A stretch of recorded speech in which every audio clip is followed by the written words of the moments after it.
Bismillah. Good afternoon. I'm Samir Munshi. I work with the Coalition of Virtue, a Muslim-led nonprofit based here in Maryland, and I want to address the board on the issue of opt-out. I firstly want to acknowledge, like Sister Hussein did, that today is the day of Arafah. It's the holiest day of the year for Muslims, and many of us are fasting, yet we came out to stand in the rain and to voice our concerns because for us this is genuinely an issue of faith, not hate. And we reject the implication that acting on our faith's principles is a willful means of harming others. In fact, we see it as a point of bigotry that some only care for our community and will only protect our rights when we assimilate to their way of life and ways of thinking. Just like it's a point of bigotry when some refuse our women's right to wear hijab and to pray, condemning us for our views on this issue is in itself another act of bigotry like the ones Muslims and immigrants have faced in this country for years.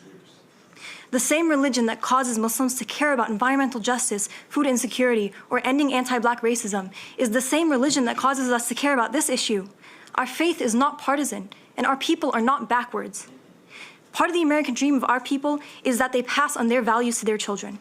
But members of this school board have mocked our values and have said we cannot be allowed to opt our children out precisely because they want to end that dream.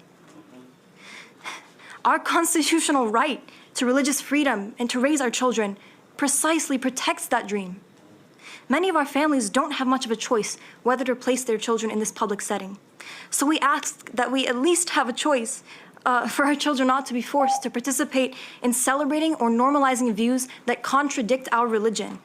These children will learn about same-sex couples and trans-identifying people, whether they learn these things in school or not. And the conversations that they will have with these members of our community will serve as education on these matters later in their lives. But we're asking that our children not be strong-armed at such a young age into believing certain ideas about gender and sexuality, or that the school system insist on turning our children against the religious values that we hold. Thank you. This Muslim woman is very brave, speaking out against this school board and speaking her mind in the face of these woke bullies. And we know how they work, right? They want to shame people into accepting their extremely radical worldview, and they want to change the most foundational building blocks of our society: gender, race, destabilize everything. It's critical theory, it's neo-Marxism, all of this stuff. And this Muslim woman who comes from a traditional Muslim family background, her and people in her community don't see, they see the woke educators as the enemy.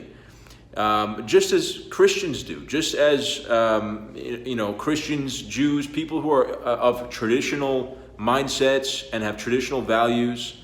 We're all on the same team here against these woke atheists, mind you, neo-Marxist people that want to influence our kids. They want to get into the minds of our kids and turn them into radicals, turn them into people who are going to try to destroy America, destroy capitalism, etc. All of everything good that America and the West has accomplished. They want to destroy it from the inside like a disease. We need more parents to take action like this, to not be afraid to speak out, to stand up to these woke bullies, and in the right way, right? Not doing violence or anything like that, but doing this kind of stuff, this kind of display in the right public forum. But to let them know that we're not all going to sit down and let this happen. We're not going to comply with this crazy stuff that they're trying to teach our kids.